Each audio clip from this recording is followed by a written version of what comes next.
السلام علیکم، welcome back to my YouTube channel love story novels hub. Volume اتنا زیادہ تھا کہ اب وہ ڈسٹرب ہو رہا تھا۔ اس نے غصے سے نظر اٹھائی تاکہ وہ نجمہ سے کہہ سکے کہ اپنے سونگ کی آواز کم کرو، لیکن نظر اٹھانے کے بعد الفاظ منہ میں ہی کہیں کھو گئے جیسے وہ کھو گیا تھا۔ وہ لڑکی کوئی سیکسی ڈانس کر رہی تھی، وہ تو دل ہلا رہی تھی محیب جلال ملک کا۔ اس حسین لڑکی کی ہر ادا وہ پلک جھپکے بغیر دیکھ رہا تھا۔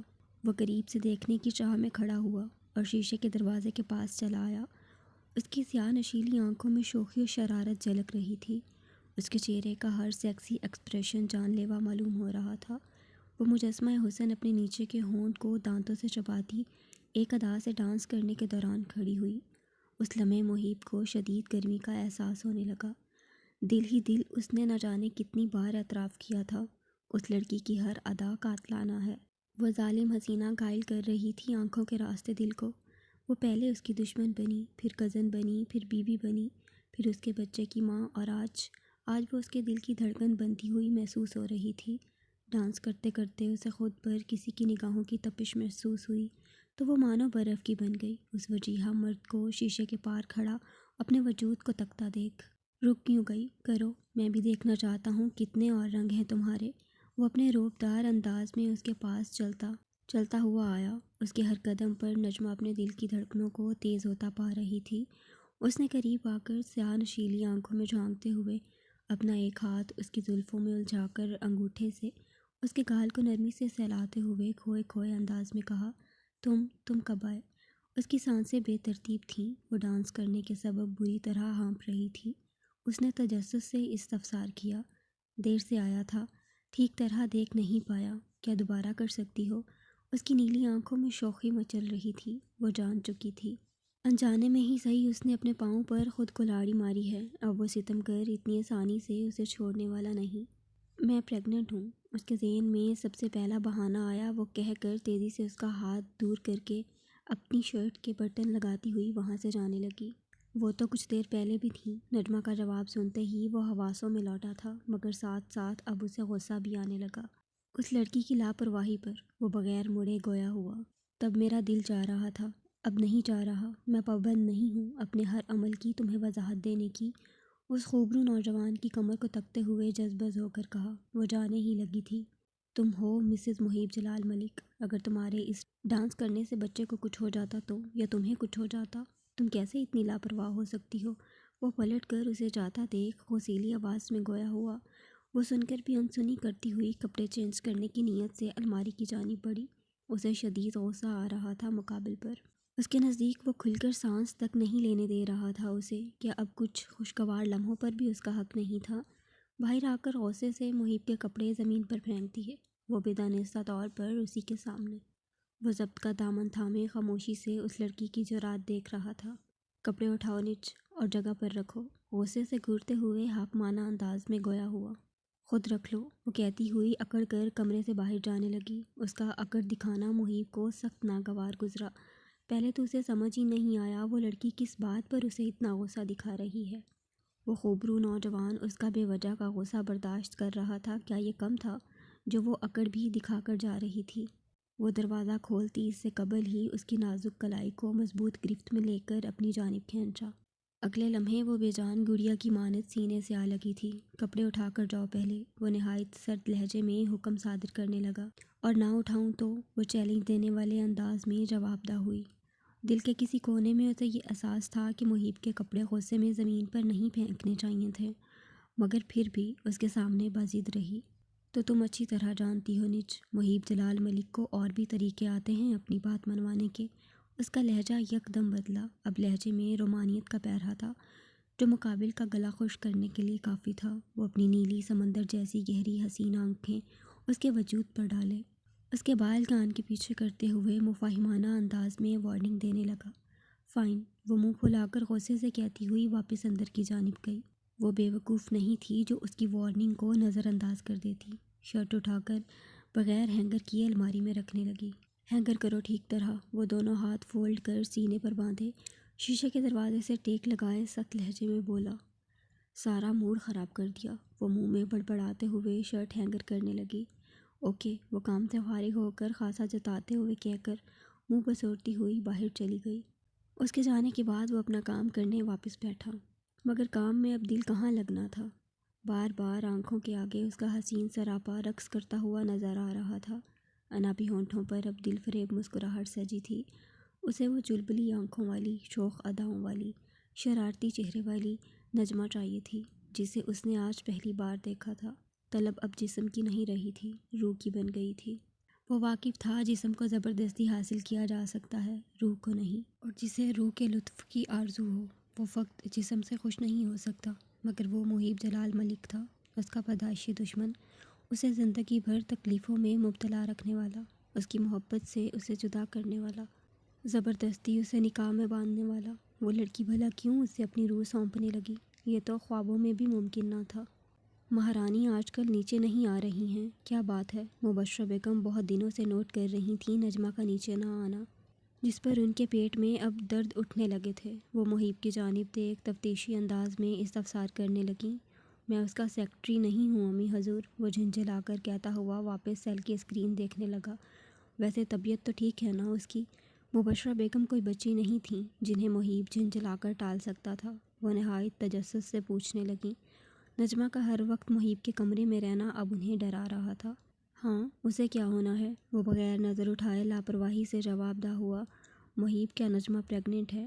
امی نے کچھ دنوں پہلے بتایا تھا مجھے کہ وہ بے ہوش ہو گئی تھی، مبشرہ بیگم نہایت سنجیدہ لہجے میں پوچھنے لگیں۔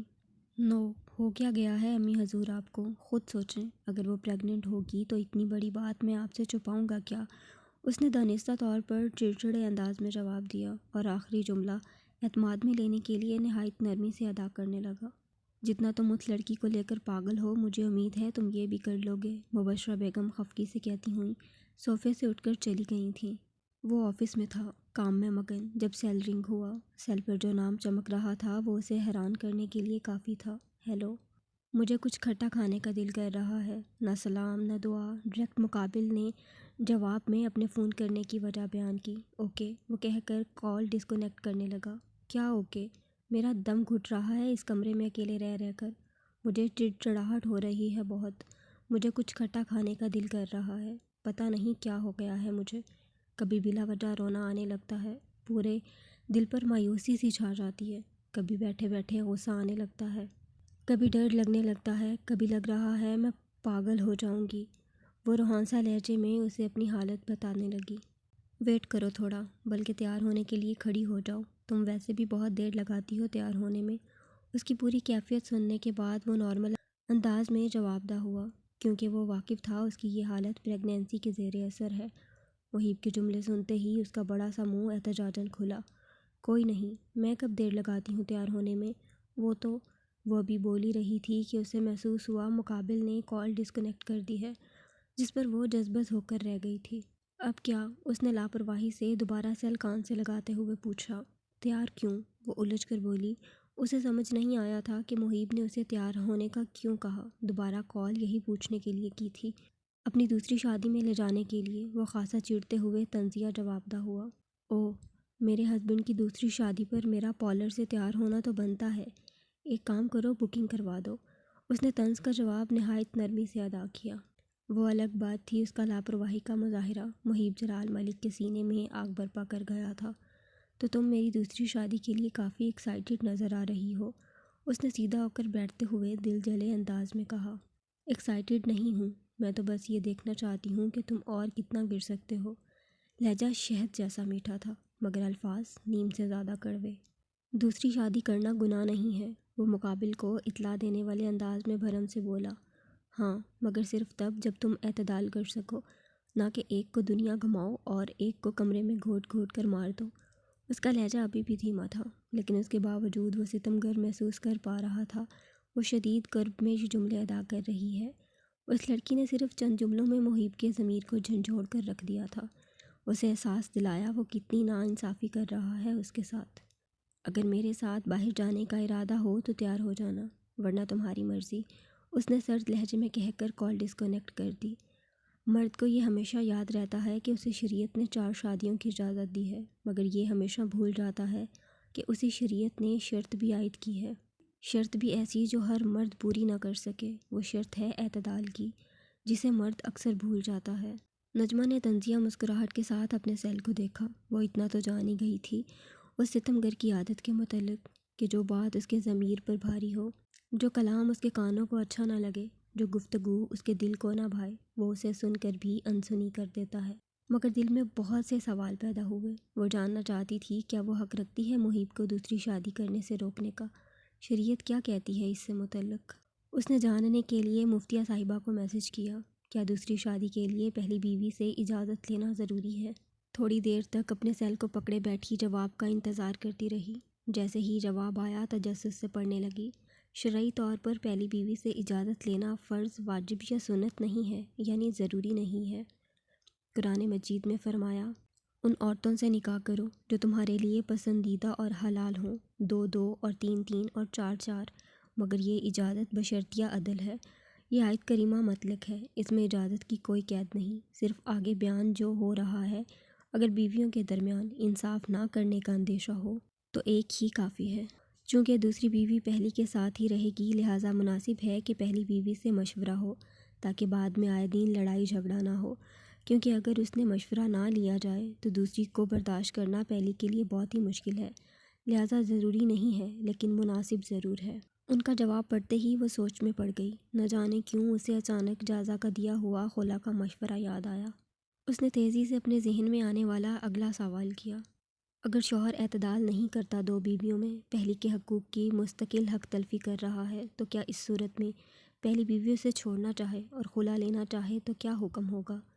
پیاری، میں ابھی نماز ادا کر لوں، پھر آپ کو جواب دیتی ہوں۔ ان کا رپلائی پڑھتے ہی ہلکی سی مسکان اس کے چہرے پر بکھری، مانا مفتیہ حریم شیخ کو کبھی اس نے دیکھا نہیں تھا، مگر ان کے حسن سلوک کے سبب وہ دلی طور پر ان سے انس محسوس کرنے لگی تھی۔ خدا والوں کی ہر ادا ہی نرالی ہے، وہ بن دیکھے بھی اپنا گرویدہ بنا لیتے ہیں۔ چلو میں بھی نماز پڑھ لیتی ہوں، تب تک ان کا بھی رپلائی آ جائے گا۔ وہ یہ سوچ کر تیزی سے نماز پڑھنے کے لیے وضو کرنے کے لیے واش روم کی جانب بڑھی۔ وہ گھر میں اکیلا لاؤنج میں صوفے پر لیٹا ہوا تھا۔ اس کا سر صوفے کے کارنر پر ٹکا اور نظریں سیل میں جمی ہوئی تھیں جب دروازہ نوک ہوا۔ اوپن تھا ڈور زارون۔ انابیہ کی آواز پر اس نے صوفے کے پیچھے والی دیوار پر لگا بٹن کلک کیا، جس سے دروازہ خود کھل گیا اور وہ سنہری گڑیا گھر میں داخل ہوئی۔ زارون، وہ لیکتی ہوئی اپنا پرس سامنے صوفے پر پھینکنے والے انداز میں ڈالتی ہوئی اس کی جانب آئی۔ اس کی آنکھیں نشے میں بدمست دکھائی دے رہی تھیں۔ زارون اس کی لیکتی ہوئی آواز سے اندازہ لگا چکا تھا کہ وہ ڈرنک کر کے آئی ہے۔ ہائے، کیسے ہو؟ تم تو اچھے ہی ہو، وہ تو میں ہوں جو تمہارے غم میں پاگل ہوئے جا رہی ہوں۔ وہ زارون کے پاس جو تھوڑی جگہ خالی تھی صوفے پر وہیں آ کر ٹک گئی۔ اس کے چہرے پر سرخی چھائی ہوئی تھی۔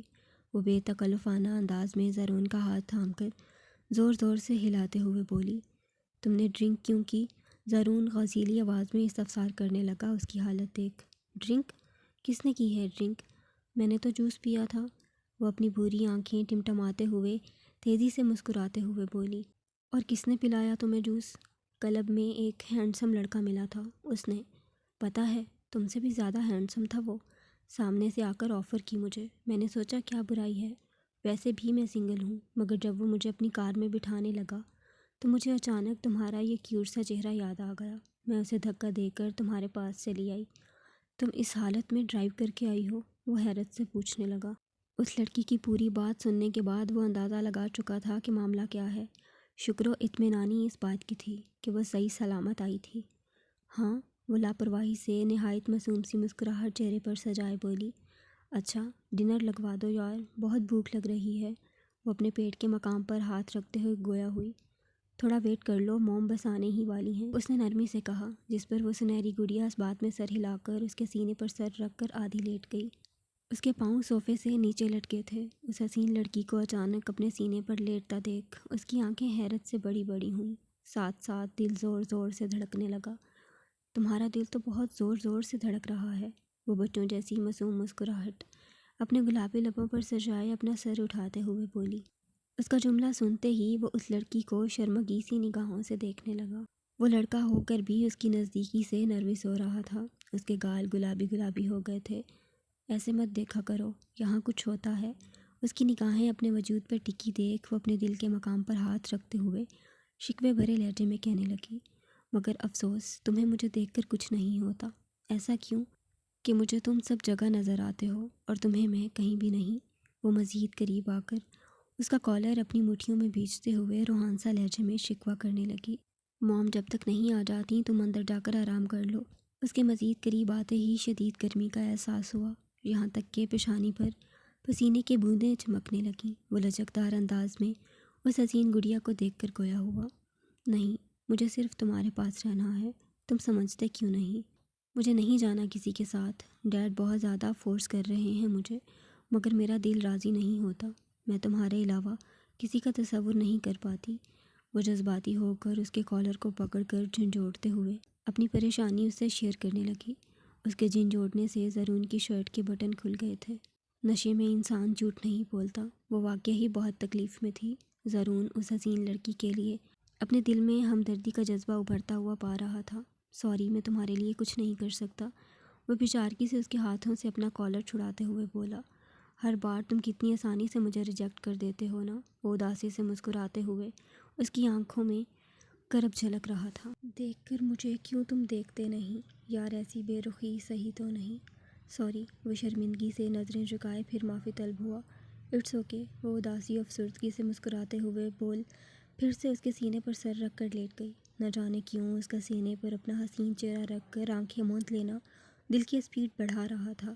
انابیہ، تم میرے کمرے میں چلی جاؤ، وہاں تم آرام سے لیٹ سکو گی، مجھے لگ رہا ہے تم بہت تھک گئی ہو۔ اس نے نہایت نرمی سے اس کا سر اپنے سینے سے اٹھاتے ہوئے کہا۔ سونے دو مجھے، اس نے زارون کا ہاتھ جھٹکتے ہوئے ضدی مزاجیت سے جواب دیا۔ ایک حسین نوجوان لڑکی سینے پر سر رکھ کر لیٹی ہو اور دل کو کچھ نہ ہو، یہ کیسے ممکن ہے؟ لاؤنج میں چھائی مکمل خاموشی میں وہ اپنے دل کی دھک دھک کرنے کی آواز باقاعدہ اپنے کانوں سے سن رہا تھا۔ ویسے، وہ کہتی ہوئی اچانک اٹھی، تم کبھی مجھے دیکھ کر مسکراتے کیوں نہیں؟ وہ ہوش میں ہوتی تو شاید کبھی یہ سوال نہ کرتی جو دل میں اس دن سے تھا جب اس خوبرو نوجوان کو پہلی بار دیکھا تھا۔ وہ آفس اپنے ڈیڈ سے ملنے آئی تھی۔ واپسی پر کار پارکنگ میں جیسے ہی کار میں بیٹھنے لگی، سامنے سے ایک خوبرو نوجوان کو نیلے رنگ کی فائل پکڑ کر اپنی کار کی جانب آتے دیکھا۔ چلتے ہوئے اس لڑکے کے ریشمی بال پیشانی پر جھوم رہے تھے، اس کی آنکھیں پر رونق و چمکدار، چہرے پر نہایت پیاری سی مسکان۔ وہ دیکھنے کے بعد نظر ہٹانا بھول بیٹھی تھی۔ اس کے حسین چہرے پر مسکراہٹ از خود بکھر آئی تھی۔ وہ لڑکا اس کے ڈیڈ کے پاس آ کر کھڑا ہوا، دونوں کے درمیان باتیں شروع ہوئیں۔ وہ خاموش کھڑی اس خوبرو نوجوان کو تکتی رہی۔ وہ لڑکا فائل پر سائن کرانے آیا تھا۔ جیسے ہی اس نے اپنا کام مکمل کیا، نظر اٹھا کر کار کے پاس کھڑی لڑکی کو دیکھا جس کی نگاہیں ستائشی تھیں۔ وہ اسے دیکھ کر مسکرا رہی تھی، جواب میں بجائے رسمی طور پر مسکرانے کے وہ نظریں جھکا گیا تھا۔ وہ آج بھی اس معمولی سی بات کو دل پر لگائے بیٹھی تھی۔ یہ کہاں جانتا تھا وہ؟ مسکراتا تو ہوں، وہ تیزی سے اعتراضاً بولا۔ نہیں، تم نہیں مسکراتے، وہ روتو سا چہرہ بنا کر۔ اچھا، میں نے مان لیا غلطی ہو گئی، سوری، آئندہ تمہیں ہمیشہ مسکرا کر دیکھوں گا، اوکے؟ وہ واقف تھا اس وقت اس لڑکی سے کسی بھی طرح کی بحث وقت اور طاقت ضائع کرنا ہے، اس لیے ہار مانتے ہوئے پھر بیچارہ معذرت طلب کرنے لگا، گڈ، اور پیار سے بھی۔ وہ قریب آ کر آنکھوں میں آنکھیں ڈال مسکراتے ہوئے محبت سے چوڑ لہجے میں بولی۔ وہ اتنے قریب آ گئی تھی کہ زرون اس کی سانسوں کی گرمی اپنے چہرے پر محسوس کر رہا تھا۔ اس کی آنکھیں زرون کے ہونٹوں پر ٹکی تھیں۔ اگلے ہی لمحے وہ زرون کے ہونٹوں پر جھکی۔ مقابل نے تیزی سے اپنے ہونٹوں پر ہاتھ رکھا۔ وہ لڑکی نشے میں آنکھیں بند کرے اس کے ہاتھ کی پشت کو نرمی سے چومنے لگی۔ وہ لڑکی مقابل کو بغیر نشے کے بہکنے پر مجبور کر رہی تھی۔ وہ صرف اس کا حسین چہرہ تک رہا تھا۔ گلا بالکل خشک ہوتا محسوس ہوا۔ گڈ نائٹ، بس ایک لمحے کے لیے اس کی قربت نصیب ہوئی تھی۔ دوسرے ہی پل وہ مسکراتی ہوئی کہہ کر اس کے کندھے میں اپنی باہیں ڈال کر سینے پر سر رکھ کر سونے لگی۔ مقابل کو سرتا پاؤں ہلا کر وہ خود آرام سے سو گئی تھی۔ بس ایک لمحہ ہی تو تھا، مگر جیسے دل کی دنیا ادھر کی ادھر کر گیا۔ سوری لیٹ، وہ بولتے بولتے رکیں جب زرون کے سینے پر اس سنہری گڑیا کو سر رکھ کر سوتے دیکھا۔ پلیز ایسے مت دیکھیں، میں پہلے ہی بہت عجیب کیفیت سے دوچار ہوں۔ زرون ان کی آنکھوں کو حیرت سے پھیلتا دیکھ لچکدار انداز میں گویا ہوا۔ زرون اس حالت میں بہت انکمفرٹیبل محسوس کر رہا تھا۔ اپنی والدہ کو آنکھوں کے اشارے سے اسے ہٹانے کا کہا۔ انائزہ بیگم بغیر کوئی سوال کیے اسے اٹھانے کی کوشش کرنے لگیں، جس پر وہ چڑھتے ہوئے اٹھی۔ بیٹا، یہاں کیوں سو رہی ہو؟ میرے ساتھ چلو، بیڈ پر آرام سے سو جاؤ، ان کے نرمی سے کہتے ہی وہ مسکراتی ہوئی کھڑی ہوئی۔ او میری پیاری مدر ان لا، آپ کتنی اچھی ہیں، کاش یہ ہینڈسم لڑکا رحم دلی میں تھوڑا سا ہی آپ پر چلا جاتا۔ وہ ان کے دونوں گالوں کو بڑی محبت سے چوم کر بولی، جس پر عنائزہ بیگم ہکا بکا ہو کر اسے دیکھنے لگیں، جبکہ زرون نے شرمندگی کے مارے اپنے منہ پر دونوں ہاتھ رکھ لیے تھے۔ وہ مزید یہ سب برداشت نہیں کر سکتا تھا۔ چلو بیٹا کمرے میں چلو۔ عنائزہ بیگم اس کے بازو کو نرمی سے پکڑ کر گیسٹ روم کی جانب لے جانے ہی لگی تھیں کہ وہ ہاتھ چھڑا کر، نو، پہلے مجھے ایک بات کنفرم کرنی ہے۔ یہ کہتے ہی وہ تیزی سے زرون کے پاس آئی، اس کے چہرے کے بالکل روبرو اپنا حسین چہرہ لا کر، اپنا وعدہ بھولے تو نہیں ہونا ہینڈسم؟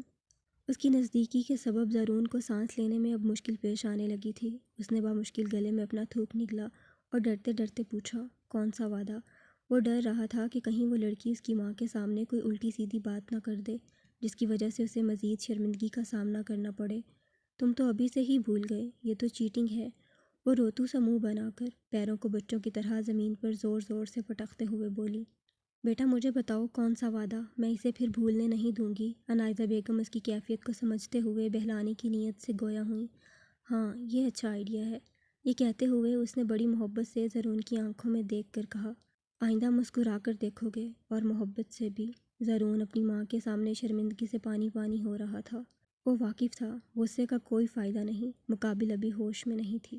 تم یہ پہن کر جاؤ گی؟ وہ کمرے میں داخل ہوا تو وہ نازک صفت لڑکی آئینے کے سامنے اپنا عکس سنوارتی نظر آئی۔ اس نے سفید رنگ کی لانگ میکسی جو سلیو لیس تھی زیب تن کی ہوئی تھی، میکسی کالر والی تھی، جس سے پتلی پتلی پٹیاں نیچے کی جانب جا کر سینے سے اوپر کے مقام پر، جہاں سے میکسی سٹارٹ ہو رہی تھی اس حصے سے جوائنٹ تھیں۔ ایک پٹی سے دوسری پٹی کے درمیان تھوڑا فاصلہ تھا۔ اس فاصلے کے مقام سے نجمہ کے جسم کی دودھیائی رنگت صاف جھلک رہی تھی۔ ان پٹیوں پر شیشے کا کام نظر آ رہا تھا، مانا وہ بہت حسین لگ رہی تھی اس میں، مگر محیب کی نظر میں وہ سوٹ باہر پہن کر جانے کے قابل نہیں تھا۔ کیوں، کیا برائی ہے اس میں؟ وہ محیب کی جانب پلٹ کر ابرو اچکا کر ناسمجھی سے پوچھنے لگی۔ نج 5 منٹ ہیں تمہارے پاس، چینج کرو جب تک میں فریش ہو کر آتا ہوں۔ وہ کہہ کر واش روم کی جانب بڑھ گیا۔ آنکھیں غصے سے لال ہوئیں جب واپسی پر اسے انہی کپڑوں میں ملبوس اپنا منتظر پایا۔ تم نے چینج کیوں نہیں کیا ابھی تک؟ وہ غصے سے ایک ابرو اچکا کر ٹاول بیڈ پر پھینکتے ہوئے استفسار کرنے لگا۔ اب کیا میں کپڑے بھی تمہاری مرضی سے پہنوں گی؟ وہ غصے سے لال پیلی ہو کر طنزیہ سوال کرنے لگی۔ اس کا لہجہ بہت دل خراش معلوم ہوا اسے۔ زندگی میں پہلی بار اسے کپڑوں پر کسی نے ٹوکا تھا۔ وہ کیسے برداشت کر لیتی؟ وہ کیلیفورنیا جیسے آزاد ماحول میں پلی بڑھی تھی۔ اس کے نزدیک اس کے ڈریس میں کوئی خرابی نہیں تھی۔ بتا دو، اب کیا سانس لینے کے لیے بھی تمہاری اجازت کی ضرورت پڑے گی مجھے؟ وہ اسی تیش کے عالم میں اس کے روبرو کھڑی ہو کر استفسار کرنے لگی۔ وہ غلط نہیں تھی اپنی جگہ، بس ماحول اور سوچ کا بہت بڑا فرق ان دونوں کے درمیان حائل ہو رہا تھا۔ محبت کا تو دور دور تک نام تک نہ تھا، تو ایک دوسرے کے لیے خود کو کیوں بدلنے کی کوشش کرتے؟ کیوں سمجھنے کی کوشش کرتے ایک دوسرے کے جذبات کو، احساسات کو، اس فرق کو جو درمیان میں حائل ہو رہا تھا؟ صرف رشتے کو نبھانے کی خواہش سے کچھ نہیں ہوتا، نبھانے کے لیے جھکنا پڑتا ہے۔ راہیں نکالنی پڑتی ہیں، ایسی راہیں جس میں دونوں کی عزت نفس برقرار رہ سکے۔ تم چینج کرو گی یا نہیں؟ وہ بحث کرنے کا عادی نہیں تھا۔ سامنے کھڑی لڑکی کی سیاہ آنکھوں میں جھانک کر سوال کیا۔ وہ اپنی مٹھیاں مضبوطی سے بند کر کے کھڑا تھا، جنہیں دیکھ کر کوئی بھی بتا سکتا تھا کہ وہ وجیہہ مرد اس وقت اپنے غصے کو کنٹرول کرنے کی کوشش کر رہا ہے۔ نہیں، وہ اس کے منہ پر انکار کر کے غصے سے پاؤں پٹکتی برابر والے پورشن میں چلی گئی تھی۔ منہ پر انکار اسے غصے سے پاگل کر رہا تھا۔ دل چاہا اس لڑکی کا حشر کر دے۔ تھی کیا وہ ایک نازک صفت لڑکی، اتنی کمزور کہ اس کی ذرا سی سختی بھی نہ سہ سکے؟ چاہتا تو اپنے غصے میں اس کی اکڑ 2 منٹ میں خاک میں ملا دیتا، مگر خاموش کھڑا بس اپنے غصے کو پینے کی کوشش کرتا رہا۔ غصے کی شدت اتنی تھی کہ اسے اپنی رگیں پھٹتی ہوئی محسوس ہوئیں۔ اس نے ایک زوردار لات بیڈ پر ماری، پھر سائڈ دراز پر رکھا لیمپ اٹھا کر سنگھار دان پر دے مارا۔ اس سے بھی غصہ کم نہ ہوا۔ اپنا ہاتھ کا مکہ بنا کر زور سے شیشے کے دروازے پر مارنے ہی لگا تھا کہ توڑ پھوڑ کی آواز سن ڈر کر وہ نازک صفت لڑکی تیزی سے باہر آئی۔ یہ کیا کر رہے ہو؟ وہ چیختے ہوئے بولی۔ دفع ہو جاؤ میری آنکھوں کے سامنے سے، اس نے سرخ آنکھوں کے ساتھ غصے سے چنگھاڑتے ہوئے کہا۔ Get out. وہ بے یقینی سے اس کے سرخ چہرے کو تک رہی تھی کہ ایک بار پھر وہ زور سے دھاڑا۔ تم پھر مجھے کمرے سے نکال رہے ہو؟ اس نے روحانسا لہجے میں شکوتاً کہا اور اگلے ہی لمحے تیزی سے مڑ کر جانے لگی۔ اسے جاتا دیکھ اس ستمگر نے اپنا سر پکڑا۔ اگر آج وہ کمرے سے اس لڑائی کے بعد نکل جاتی تو محیب وہ جنگ ہار جاتا جو وہ کب سے تنہا لڑ رہا تھا۔ دنیا کی سب سے بڑی جنگ وہ ہے جو انسان خود سے لڑے۔ آنکھیں ایک دو ثانیوں کے لیے بند کیں۔ وہ جھڑتے پتے، وہ چیخیں، وہ خود کا تنہا کمرے میں رونا، وہ آنسو، وہ وعدہ۔ اگلے ہی لمحے چیتے کی رفتار سے اس کے پاس پہنچ کر بازو سے تھام کر روکا۔ چھوڑو مجھے۔ وہ ہاتھ چھڑانے کی کوشش کرنے لگی۔ میں نے کہا چھوڑو مجھے۔ وہ مسلسل اپنا بازو اس ستمگر کی گرفت سے آزاد کرانے کے جتن کر رہی تھی۔ چپ چاپ یہاں بیٹھ جاؤ، محیب نے اسے بیڈ پر بٹھاتے ہوئے رعبدار انداز میں کہا۔ شدید غصے اور جھنجھلاہٹ کے سبب نجمہ کا سانس بری طرح پھول رہا تھا۔ اسے لگا وہ سانس نہیں لے پا رہی۔ اس کا منہ کھل گیا تھا۔ اسے اپنا سیدھا ہاتھ سینے پر رکھ کر سانس لینے کی کوشش کرتا دیکھ محیب تیزی سے اس کے رخسار پر ہاتھ رکھتے ہوئے فکر مند لہجے میں بولا، ریلیکس۔ وہ برابر میں بیٹھ کر نرمی سے اس کی کمر سہلاتے ہوئے، ریلیکس، سب ٹھیک ہے۔ تمہیں کپڑے چینج نہیں کرنے تو مت کرو۔ محیب اٹھ کر پانی کے جگ سے پانی نکال کر اس کے پاس لایا۔ اسے ابھی بھی سانس لینے میں شدید دشواری ہو رہی تھی۔ اس کا چہرہ اور آنکھیں سرخ تھیں۔ یہ پہلی بار تھا جب وہ نجمہ کے آگے جھک گیا تھا، اپنی ڈیمانڈ کو اس کی خاطر مکمل ترک کر دیا تھا۔ جب تک وہ پوری طرح نارمل نہ ہوئی وہ اس کے برابر میں بیٹھا کمر سہلاتا رہا۔ وہ محیب جلال ملک جو کبھی اپنے فیصلے نہیں بدلتا، اس کے لیے بدلا۔ یہ بہت بڑی بات تھی کہ وہ اپنی ڈیمانڈ سے جو جائز بھی تھی پیچھے ہٹ گیا تھا، مگر مقابل نے یہ محسوس نہیں کیا۔ 3 مہینے بہت ہوتے ہیں۔ وہ ایک آزاد پنچھی کی طرح اپنے اصول و قوانین پر زندگی گزارنے والی لڑکی تھی۔ اس کے نزدیک محیب نے اسے قید کر لیا تھا۔ اب اس کا دم گھٹنے لگا تھا اس قید خانے میں۔ آہستہ آہستہ صبر و برداشت بھی جواب دے رہے تھے۔ وہ چڑچڑی سی رہنے لگی تھی۔ ذرا ذرا سی بات پر اسے شدید غصہ آ جاتا۔ کچھ پریگنینسی کا بھی اثر تھا۔ چلو، اس کی طبیعت بہتر ہوتی دیکھ وہ اٹھ کر تیار ہونے چلا گیا۔ تھوڑی ہی دیر میں بلو رنگ کی شرٹ، اس پر بلیک رنگ کا کوٹ پینٹ پہنے، بال جیل سے سیٹ کیے، کار کی چابی اٹھاتے ہوئے کہا۔ پورے کمرے میں اس کے پرفیوم کی مہک بکھری تھی۔ نجمہ ابھی بھی منہ بسورے نظریں فرش پر جمائے بیٹھی تھی۔ اٹھو، وہ سن کر بھی انسنی کر رہی تھی، جس پر وہ منہ بگاڑتے ہوئے بازو کو نرمی سے پکڑ کر کھڑا کرنے لگا۔ مجھے تمہارے ساتھ کہیں نہیں جانا۔ وہ بازو ایک جھٹکے سے چھڑا کر غسیلی نگاہیں اس ستمگر پر ٹکائے قطعی انداز میں بولی۔ اف۔ اپنی دونوں ابرو کے درمیانی حصے کو اپنی شہادت کی انگلی سے مسلتے ہوئے 1-2 ثانیوں کے لیے آنکھیں بند کیں اور ایک گہرا سانس ہوا میں خارج کیا، جیسے اپنا غصہ کنٹرول کرنے کی سعی کر رہا ہو۔ اوکے، جیسے تمہاری مرضی، مگر آج کے بعد مجھ سے توقع مت رکھنا کہ تمہیں کہیں گھمانے کے لیے لے کر جاؤں، اور نہ ہی یہ طعنہ دینا کہ تمہیں ایک کمرے میں گھونٹ گھونٹ کر مار رہا ہوں۔ اس کے جذبت ہو کر اعلانیہ کہتے ہی وہ احتجاجاً بولی، طعنہ نہیں تھا، وہ حقیقت ہے۔ تم نے قید کر رکھا ہے مجھے۔ بے وقوف لڑکی، کیسے سمجھاؤں تمہیں؟ نکاح کوئی قید نہیں ہے، نکاح تحفظ ہے۔ فقط اتنا ہی جملہ ادا کیا تھا اس ستمگر نے، لیکن وہ جملہ اپنے اندر کتنا گہرا معنی سموئے ہوئے تھا، یہ سامنے کھڑی لڑکی نہ سمجھ سکی۔ تحفظ؟ وہ خاصا طنزیہ بولی۔ کچھ تھا اس کی پر اسرار نیلی آنکھوں میں، مگر کیا؟ وہ پڑھ نہ سکی۔ مزید کچھ نہ کہا، صرف اپنا کوٹ اتار کر سامنے کھڑی لڑکی کے بازوؤں پر پھیلا کر ڈال دیا۔ وہ واقف تھی ستمگر کے اس عمل کا کیا مطلب ہے۔ نیچے ویٹ کر رہا ہوں، وہ کہہ کر جانے لگا۔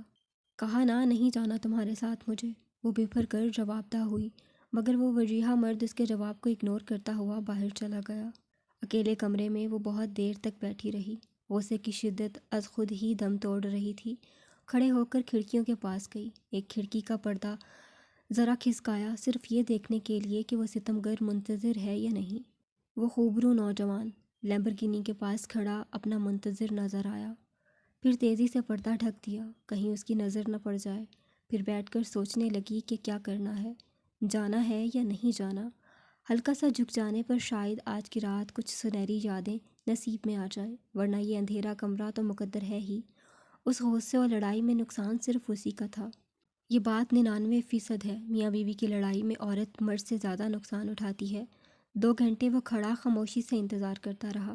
ایک ہاتھ پینٹ کی جیب میں تھا اور دوسرا سیل کی اسکرین پر۔ اس کے بائیں ہاتھ کی کلائی پر ایپل واچ تھی، ایک پاؤں موڑ کر کار سے ٹکایا ہوا اور دوسرا زمین پر جما کر اسٹائل سے کھڑا تھا۔ وہ دیکھنے میں کسی ہیرو سے کم معلوم نہیں ہو رہا تھا۔ اس کی ہینڈسم پرسنالٹی کو وہ چاہ کر بھی اگنور نہیں کر سکتی تھی۔ اس لڑکی کی سینڈل کی ہیل نے محیب کو اطلاع دی کہ مقابل تشریف لا چکی ہیں۔ اس نے سرسری سی نگاہ اٹھائی۔ اگلے ہی لمحے آنکھوں میں اطمینان چھایا۔ یہ دیکھ کر کہ اس کا دیا کوٹ اپنی میکسی پر پہن رکھا ہے اس نے۔ کوٹ اتنا بڑا تھا کہ اس کی میکسی کا اوپر کا حصہ مکمل اس میں چھپ گیا تھا۔ کار کا گیٹ کھولا، وہ بغیر کچھ کہے بیٹھنے لگی۔ جب وہ بیٹھ رہی تھی ٹھیک اسی لمحے محیب نے اس کے سر پر ہاتھ رکھ کر کور کیا تاکہ ٹکراؤ نہ ہو، اس کے سر پر نہ لگے۔ وہ وجیہہ مرد کتنی چھوٹی چھوٹی چیزوں کا بھی خیال رکھتا ہے، یہ دیکھ کر وہ لڑکی کافی حیران ہوئی۔ اس کی سیاہ نشیلی آنکھیں غیر ارادی طور پر مقابل کے عمل کے سبب اس کے حسین چہرے پر ٹک گئی تھیں۔ تمہارا ہی ہوں، صبر رکھو۔ اسے اپنے وجود کو تکتا ہوا دیکھ اس کے کان کے پاس منہ لا کر سرگوشی کرنے والے انداز میں شوخی سے کہا، جس پر اس نے تیزی سے اپنا رخ دوسری سمت کیا۔ اس کے ری ایکشن پر ہونٹوں کو گول کرتے ہوئے کار کا گیٹ بند کیا۔ چہرہ ہمیشہ کی طرح بے تاثر تھا اس کا۔ وہ اسے کراچی کے سب سے مشہور ریسٹورنٹ میں لایا تھا، جو دل چاہے آرڈر کرو۔ اس نے مینیو کارڈ نجمہ کی جانب بڑھا دیا تھا اور خود اپنے سیل میں مگن ہو گیا۔ وہ زندگی میں پہلی بار اتنے شاندار اور خوبصورت ریسٹورنٹ میں آئی تھی۔ دل کو ایک عجیب سی خوشی تھی۔ وہاں موجود ہر چیز کو وہ بچوں کی طرح ستائشی نگاہوں سے دیکھ رہی تھی۔ اسے یہ بات تھوڑی عجیب لگی کہ پورے ریسٹورنٹ میں اس کے علاوہ کوئی موجود نہ تھا سوائے اسٹاف ممبرز کے۔ محیب نے پورا ریسٹورنٹ بک کروایا ہوا ہے، مگر کیوں؟ شاید اس ڈر سے کہ اس کے ساتھ کوئی مجھے دیکھ نہ لے۔ ہاں، یقیناً یہی سبب رہا ہوگا، ورنہ یہ میری محبت میں تو بک کرانے سے رہا۔ یہ سوچتے ہی اس کا سارا موڈ خراب ہو گیا تھا۔ آخری جملہ سوچتے ہوئے جیسے وہ خود پر ہی ہنسی تھی، ساتھ ساتھ اب اسے مقابل پر غصہ بھی آ رہا تھا کہ جب اتنا ہی ڈر تھا دنیا کا تو اسے لانے کی کیا ضرورت تھی۔ محیب نے اسے بلا وجہ ہنستے ہوئے دیکھا، مگر وجہ پوچھنے کی زحمت نہ کی۔ مینیو کارڈ میں کھانے کی ڈشز کی جگہ وہ ان کی قیمتیں پڑھ پڑھ کر چھوڑ رہی تھی۔ ہر چیز اتنی مہنگی تھی کہ اس کی 3 سال کی محنت سے کمائی سیلری صرف ایک ڈش کے بل ادا کرنے میں لگ جاتی۔ کیا ہوا؟ کافی دیر بعد اس خوبرو نوجوان نے نگاہ اس لڑکی کی جانب اٹھا کر استفسار کیا۔ بہت مہنگا ہے سب کچھ، وہ مینیو کارڈ بند کرتے ہوئے منہ لٹکائے بولی۔ واٹ؟ تمہیں ڈشز سلیکٹ کرنے کے لیے مینیو کارڈ دیا تھا، نہ کہ قیمتیں دیکھنے کے لیے، وہ بیزاری سے سر جھٹکتے ہوئے کہہ کر اپنا سیل سائڈ میں رکھنے لگا۔ ڈشز فری میں نہیں ہیں، وہ تیزی سے سرگوشی والے انداز میں دانت پیستے ہوئے بولی۔ تو وہ نہ سمجھی سے ایک ابرو اچکا کر، میں افورڈ نہیں کر سکتی، میں ساری سیونگز ایک وقت کے کھانے میں نہیں اڑا سکتی، تمہاری طرح سونے کا چمچہ منہ میں لے کر پیدا نہیں ہوئی ہوں میں۔ وہ بہت خوددار لڑکی تھی، مانا اس نے محیب کی دی ہوئی جیب خرچی واپس نہیں کی تھی اور نہ ہی پھینکی تھی، مگر یہ بھی ایک حقیقت تھی کہ اس نے ابھی تک محیب کا دیا 1 روپیہ بھی اپنی ذات پر خرچ نہیں کیا تھا۔ اس کا جواب سنتے ہی محیب کا دل چاہا اپنا سر دیوار سے دے مارے۔